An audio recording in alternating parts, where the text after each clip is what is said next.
Welcome to the Sam and Joe VA Show, where we teach women just like you how to start and scale a thriving virtual assistant business. We're your hosts, Sam and Joe, and get ready to have the control, flexibility, and freedom you've always dreamed of. Welcome to episode 75, What to Do When Your Dream Niche Isn't What You're Best At. Love this theme. It's fantastic. Look, everybody knows how much we, Joe and I, love a good niche. It's what we push all of our virtual assistants that come through the Members Club to be working towards. If they're not ready straight away to niche or have a specialty, that's okay. But it's definitely something that we encourage everyone to be working towards.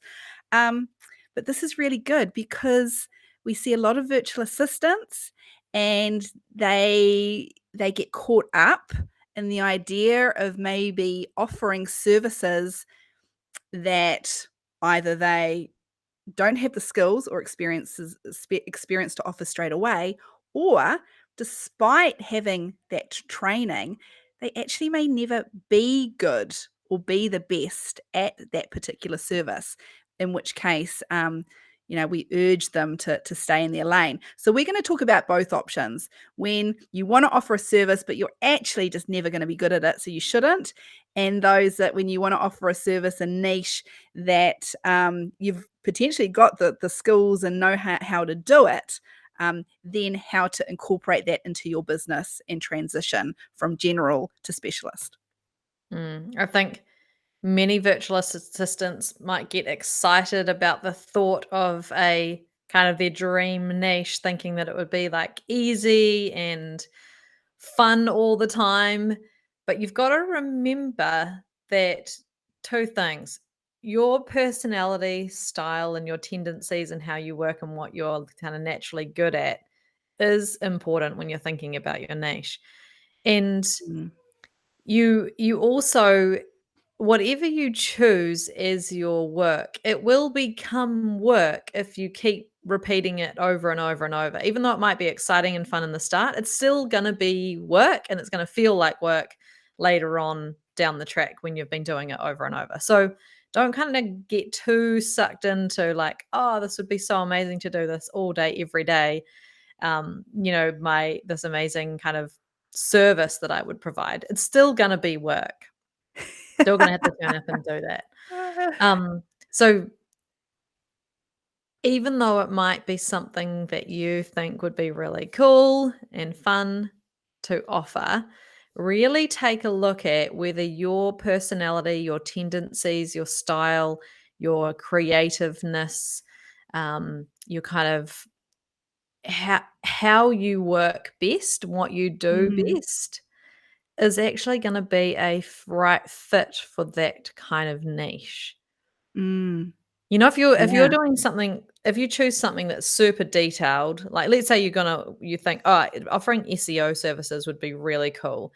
Um, but you're not a kind of get into the back end, um, detail orientated research kind of person, that's probably not going to be the best niche.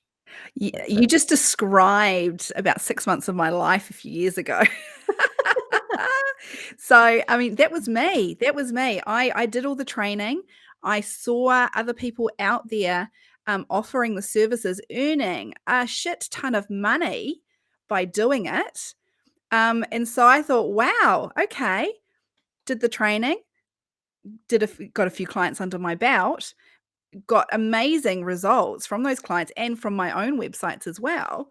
But then 6 months later, it was like, "Oh, this is awful. This is not filling me with joy." So despite earning that shit ton of money and doing something that, yes, I am good at, it was awful because Mm, it just doesn't actually fit in with my working style and my personality. mhm, Um, Back end data, reporting, boring for me, absolutely mhm. boring. So, yeah, that was a real, learning for me. Just because you're good at it doesn't mean it should be something that you niche in. Mm. You've never niched because of your business model, your agency business model. Was there something that you wished that you'd niched in? Oh, absolutely. If I was doing it all again, oh, it's quite interesting now because I might have changed. I used to say I would do like create online courses for people in Kajabi, and I would do Kajabi as my niche. But then now that I've been using it a lot and know it kind of inside and out, it doesn't fill me with joy anymore doing the like doing inside Kajabi. I'm good at it and I can Mm. do it, but it's not something that I would want to be doing day in, day out. So yeah, it changes for Does me. But change. but if I started again, Yeah, 100% I would do a niche. yeah, 100% makes things so much easier in every aspect of your business yes. if you niche. Well, I Yeah. mean, it's proven. Once you niche, it's proven to improve your profitability. It makes your messaging super duper clear. So those people that do come across you online and who you're promoting yourself or who you're networking with know immediately what it is you do and how it is that you could help them. And Mm. that sticks in their mind. That's then increases the amount of referrals that you get. And in those big Facebook groups that you all belong to, as soon as someone's asking for something specific, you'll have a whole heap of other virtual assistants going, you need to go to Joe because this is what she specializes in. Mhm. Yeah, yeah, and if you're listening to this episode, it's likely that you know the benefits of niching, Yeah, right? yeah. You know that it's a really good idea and that you should do it 100%. But yeah, it's the don't get too attracted to something that you think is gonna be the most popular Mhm. service that you're like, "Oh, everyone is asking for this, Yeah. so that's the one I'm gonna choose because then I get real busy." Well, Yeah, you know what? It always worries me when a virtual assistant reaches out to us, whether publicly or privately, and asks us which services are in demand at the moment. That yes. always worries me. I'm thinking, "Okay, hold on. I need more information before I'm just gonna rattle off a whole list of services that we see are in demand right now." Mm, Don't pick whether it's some services that if you're just offering general services or a niche. Never pick something just because you think it's in demand. This comes mm. down to that whole comparing yourself to others and looking at other successful or who you think are successful virtual assistants, because there's a difference, right? Mhm. Looking at them and seeing what they're doing and going, "Oh, well, that's what I need to be doing in order to succeed." Mm. Mm-mm. So what made you choose websites, Sam, as your niche? So I started off as a generalist, and so that's why actually quite like it. As much as we're big fans of niching, I quite like it when people do start off as generalist virtual assistants just for a few months at least, because then once you've got some clients under your belt like I did, you Mm, then kind of get a feel for the types of jobs that you want to be doing day in and day out. mm, And so it wasn't long before I realized I've always known I was creative. So it wasn't long before I realized, I can use my natural creativity and design skills in my business by offering those more creative services, which then another year or two down the track led to website design. mm. Yeah. So it was a slow progression, and there's nothing wrong with that. Yes, had I been quicker with that niche, if I'd brought that forward and not left it for a few years, would I have been making more money sooner? Yeah, but I actually think I needed that first couple of years under my belt to really find out about me and what I was good at, what I enjoyed doing before I made that commitment. Mm. Yeah, I think that's really good advice.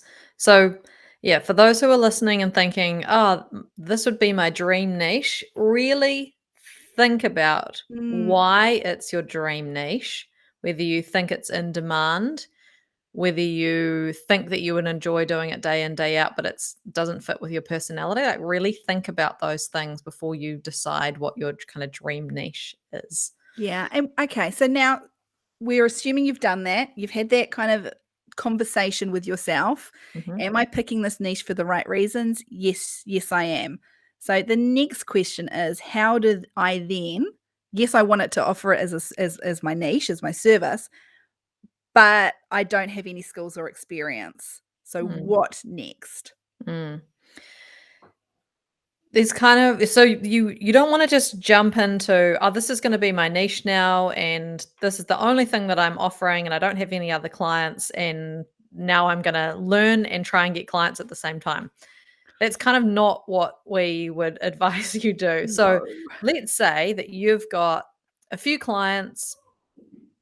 You've realized that you don't really wanna do those kind of services that you're doing, and you know the benefits of niching. You've decided to do it, and you've chosen what your niche is gonna be.